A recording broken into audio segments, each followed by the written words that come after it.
Hi, this is Paul. I usually like to start the week with a little update. Last week I did 4 interviews, and they're all up now, so you can see those. I'd never done any interviews before.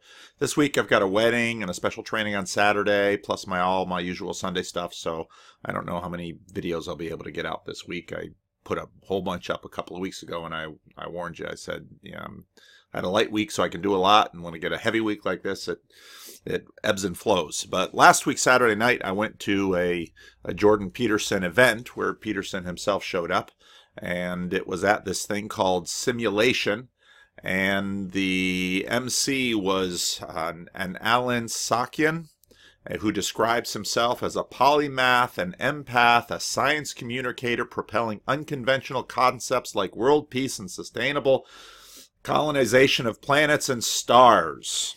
Okay, I knew we were going to be in trouble when one of the first things out of his mouth is, for me, he describes Jordan Peterson this way: for me, someone you remind me of is Tony Robbins, someone that knows how to inspire people to self-actualization.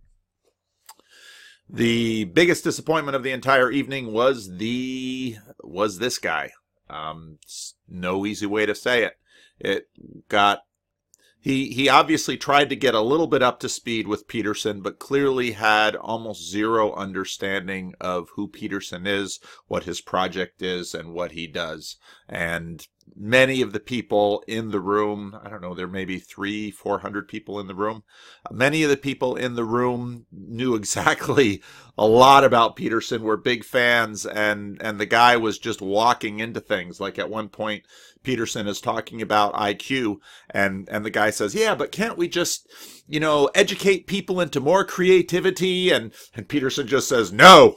But Peterson was gracious, and he gave most of the stuff that you've heard before in the videos, the rats and the lobsters and so on and so forth. So with an event like this, it's always hard to know as a speaker, what you should do, because a lot of the people in the audience probably have heard everything, just given the dynamics of this movement, while some people in the audience probably didn't know much of anything. But Peterson was lively, he was engaging, he was his usual self, and the moderator really got in the way at some moments, which was very frustrating.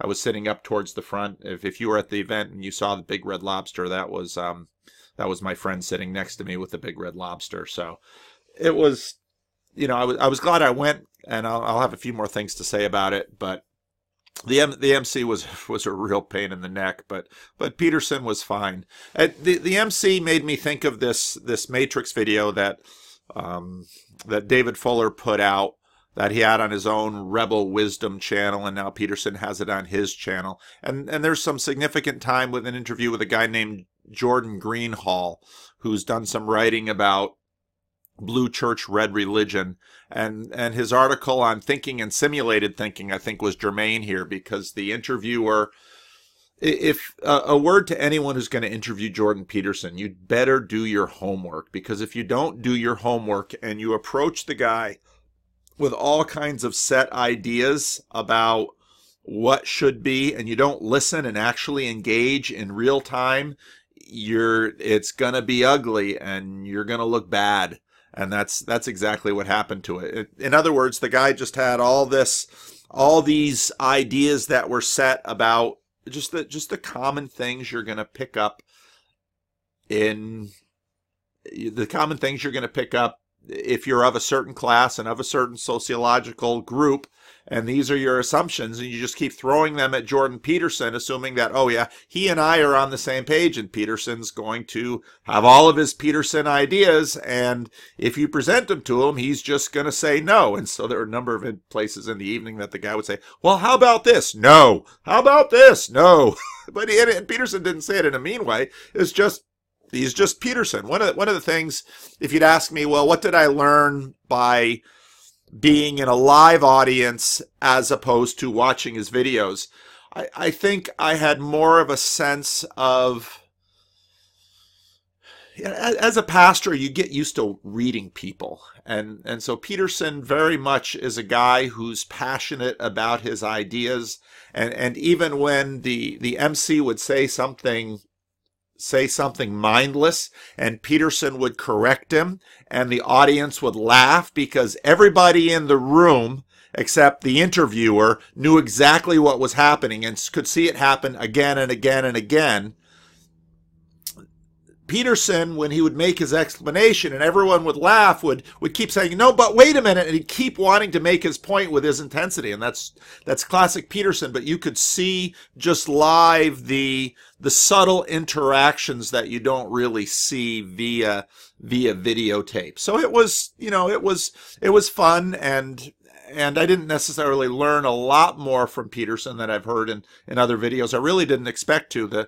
The main reason I went was I really wanted to meet other people there, which is exactly what happened, and I'll talk about that a little bit later. One of the things that did strike me was Peterson brought up this book that I hadn't heard him bring up before, by Walter Scheidel, The Great Leveler, and talked about inequality. And Peterson had a pretty significant section at the time talking about inequality and instability. And he talked about, he talks about that quite a bit with the Pareto distribution and all of those issues. And again, the guy was like, no, but can't we? And Peterson's like, no.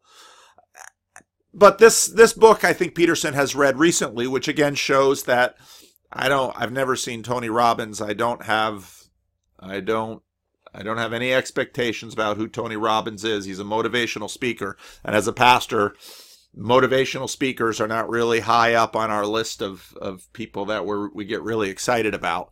But this shows that Peterson is continuing to read, he's continuing to learn, he's continuing to do all the things he does.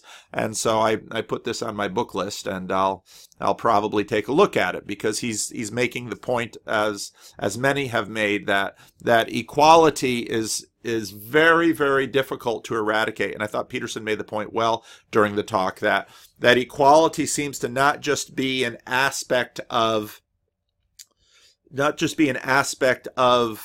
say, capitalism, and Peterson made that point well in the Russell Brand interview, but inequality is something that seems pretty much set into the universe. And this gets into Peterson's ideas of where the Bible comes from in terms of a more evolutionary approach to it. And so the things that really seem to flatten out inequality throughout human history are calamities and violence, and often calamities get violent. And so this is a book on my list. What that actually did spark after the event was a nice conversation in the hall. There were the VIP purchasers and the regular purchasers, and I had a regular ticket, not a VIP ticket. And I'm going to talk about that in a few minutes too. But afterwards, what was really fun for me was getting together with a bunch of the other people who are really following Jordan Peterson, and the initiative to talk about this. And for me, that was the best part of the evening. Some of you are watching my videos. Others hadn't seen my videos, but to just meet in person and have these conversations and be able to do it face to face. And that for me is, there we are, and I think we're about 4 rows from the front, and my friend, I won't name him here, but he had the wherewithal to think ahead to go to eBay to buy an $8 inflatable lobster, and so we had fun, and that's one of my sons sitting next to me, and we just had a terrific time. And I think somebody tweeted at me and asked, well, are you gonna ask a question? Well, apparently only the VIPs got to ask questions, not the $75 ticket holders. I don't know how much the VIP ticket holders were, but it was more money than that. So if you only paid $75 to get in, you didn't get to ask a question. But and I thought about, well, what question would I want to ask? The enduring question for me is I do think, as I've said in a number of my videos, this Os Guinness quote that, without individuals, nothing changes. Without institutions, nothing lasts. And Peterson is on this status rocket ride right now. But the real question for me is, will his work bring about enduring change. And I wrote out there with my son and three others, new friends that I've made since watching Jordan Peterson videos and making my own videos, and that was two brothers and their father. All of us grown, but had a lot of good conversations in the car, and that was really good. And had a lot of good conversations after the event, and bumping into people in the event. Shout out to a guy who went to Dordt College, and if you're Christian Reformed, you know what Dordt College is. But again, these kinds of meeting people, and every time I meet someone who has seen my videos, I want to hear your story. I want to find out what this means to you, how this has changed you, where you're at. Now, I'm a pastor, so I'm naturally interested in these kinds of things. And so that was the real fun of the evening. And actually we just had a terrific time. One of the things that I thought a lot about was, so for our $75, we got and this was a total surprise. We didn't know we were going to get a hard copy of Peterson's 12 Rules for Life. That was really awesome. I didn't have a hard copy. I only have the Kindle copy and the Audible copy, but to get a hard copy is really cool. And then you got this kind of weird T-shirt from the simulation people that the interviewer was from. But I've been doing a lot of thinking about status and Jordan Peterson, and because he's been on this very unusual status, I call it a status rocket ride. And this is part of the reason I like being a small church pastor, because there isn't a lot of separation from people. And part of what happens if you have more and more people around you is that there has to be a natural filtering of things. And so what happens, the hierarchy is older than the trees. So what happens is that now, there's people who know you have status, and you only interact with people of a certain status. And this is all actually, if you're caught in this dynamic, this is, there's pluses and minuses to this thing. And I think there's a lot of minuses to it. And so one way to try to handle the rush, and when people send me Facebook messages or send me emails, which I very much do enjoy, one way to handle it is to kind of put up a paywall and say, well, if you're motivated enough, that's like putting that little spring on one of the rats that Pengsap talks about. How motivated are you? If you're willing to be a Patreon subscriber, then you can get in through this. And if you're a subscriber at $15 a month, you can have this level of access to me. And $50 a month, you can have this level of access to me. And $1,000 a month, you can have this level of access to me. And on one hand, that's an effective way to sort people out. But many of us also know that, well, there are other things going on with something like that. And I'm not, my point isn't to criticize Peterson or others for doing it, because I think it's legitimate. But I think it emphasizes to me some of the beauty of Christianity in terms of who Jesus was, because Jesus very much had these kinds of issues in the Galilee. He had crushing crowds, and he would always have to kind of escape from them so he could go up into a mountain to pray. He would try to run away with his disciples so he could have time to do some discipling and training. But one of the things that Jesus does is kind of turn the whole thing on its head.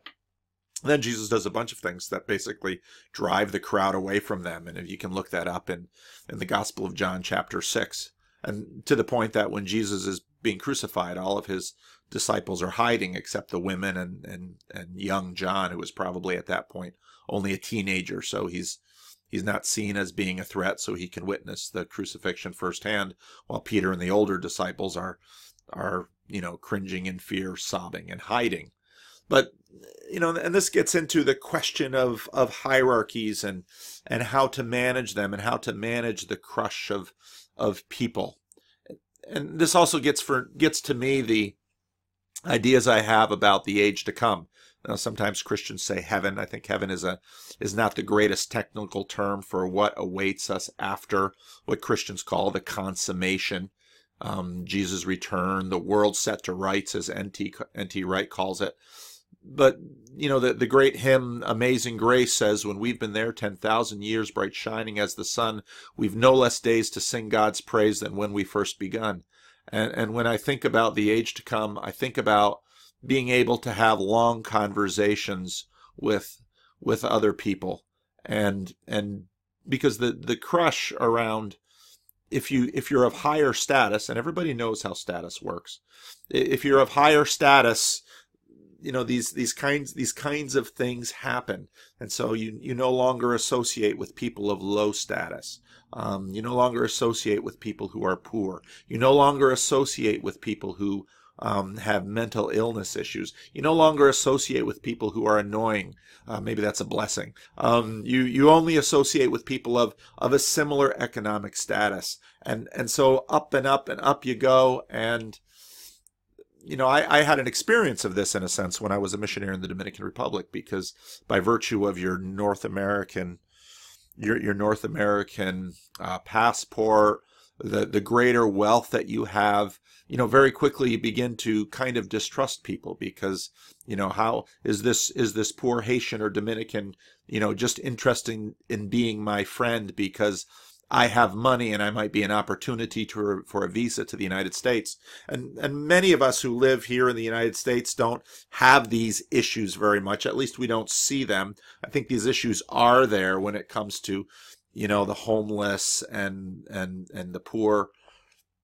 But, so when you go to an event like this and you have the regular people, and then you have the VIPs, and, even if you have everyone being able to ask questions, well, only a few people are going to get a chance to ask questions, and they'll probably give more of a speech. And so, it's part of the difficulty. And I want to keep reflecting on that. And I might do a video on status, because actually I think Christianity and the New Testament has a tremendous amount to say about that, including Jesus and the Gospels and the book of 1 Peter. And that brings me to the question of what to do. This tomorrow night, actually, I'm taping this on Tuesday. I'll post it tonight. Wednesday at Livingstone's in Sacramento, we're going to have a meetup. And last time we met up, we had 9 of us that got together in the church. And I knew 2, 3, 4 of these guys a little bit. I knew one quite a bit longer, but this is, what do I wish for the Buccos? And by Buccos, I mean Jordan Peterson fans out there. What do I wish for them? What do I wish for you? I want you to have face-to-face relationships where you can talk about things that matter, where you can have meaningful conversations with other individuals. And so that's part of the reason that I got this meetup going in Sacramento. And I met some, we accidentally bumped into a meetup group in San Francisco. And I told Benjamin, I said, yeah, maybe I'll have to get out there. And I talked to a couple pastor friends of mine, one in Alameda and one in Palo Alto, and said, if you get into this stuff, you should do a meetup group and you should get together. Now, someone might say, well, pastor, you've got status, and to a certain degree I do. And right now, culturally, pastors don't have a lot of status, but in the church, to a certain degree, we do. And, as Peterson articulates nicely, there's lots of hierarchies. And so you might have status in one hierarchy and zero status in another. And that's kind of nice. Pity the people that are on top of all the hierarchies. Pity them, because they lose a lot of their freedom. But, get together face to face and bring people together and have real conversations and try to be helpful to one another. Because I think in that way, if you're interested in a lot of Peterson's ideas, that's really the best way to apply them and work them out and test them. And for me, this is ideally a big part of the mission of the church, because the New Testament says, the Apostle Paul admonishes I forget which of his letters this it is in, but don't, you know, don't despise people of low status. 1 Corinthians, because this is what we ought to do. And so Jesus comes around and he says, the greatest among you is the servant of all. And this is why Jesus, when little children are coming to him, the disciples stop the little children. Well, in that hierarchy, children had no status. And so Jesus says, let the little children come to me, for to such as them belongs the kingdom of heaven. Well, what does that mean? Is it about children? Yeah, it's about children, but it's also about status, because Jesus is very quickly saying, I am here for people of every status. Well, the difficulty, obviously, is if you're a human being in flesh and blood, living in a limited time and space, status things emerge, hierarchies naturally develop. But this is the thing to think about, that. And I tell people this in the context of my ministry often.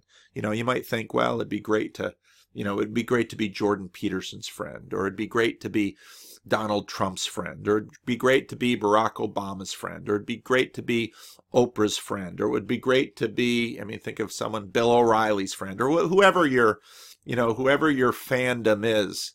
And what I think we believe as Christians is that, it is more special to be a friend of Jesus. And if you're a friend of Jesus, then part of your Christian discipleship should be to be the friend of the lowliest. And so then you ask yourself, who are the lowliest in my community? Who are the lowliest in my office? Who are the lowliest in my neighborhood? Are you a friend of the janitor who comes and cleans the toilets and empties the wastebasket? Are you the friend of the homeless person who is at the side of the street and everybody ignores them because they're schizophrenic or they're mumbling to themselves? And be safe with this, because you've got to figure that out. You've got to know all the other things. If you're a woman, be a little careful around men, and if you're a man, be a little careful around women, or whatever. However the attractional thing goes with you. Be wise with all of this stuff, but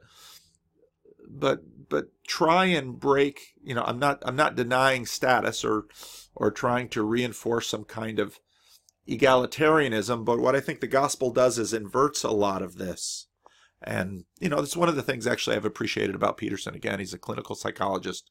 He spent most of his life as a regular person, and that's really important. And I really hope that this status rocket that he's been on doesn't spoil him, because you might think, well, he's well put together, so on and so forth, and he seems to be, but these kinds of things spoil all of us. And I probably wouldn't know this as much if I hadn't lived for a number of years in another country where, just by virtue of my white skin and my American accent, in some places gave me very high status, and in some situations gave me a very low status. If I walk into a store, all the prices would go up.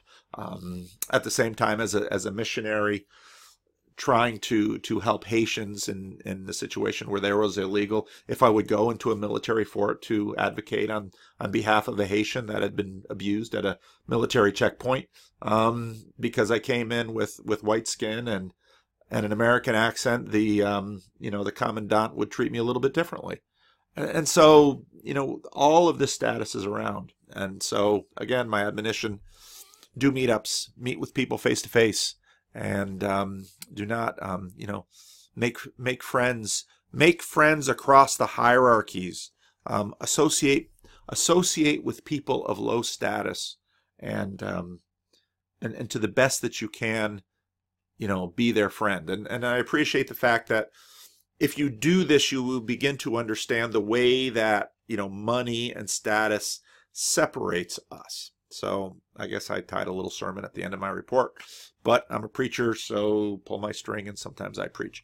Well, there's my report on the event and my kind of update at the beginning of the week. And again, today is February 20. If you're in Sacramento and want to meet up, meetup.com. We're having a meeting tomorrow night. We're going to, for as long as people want to meet, we'll probably go like once a month.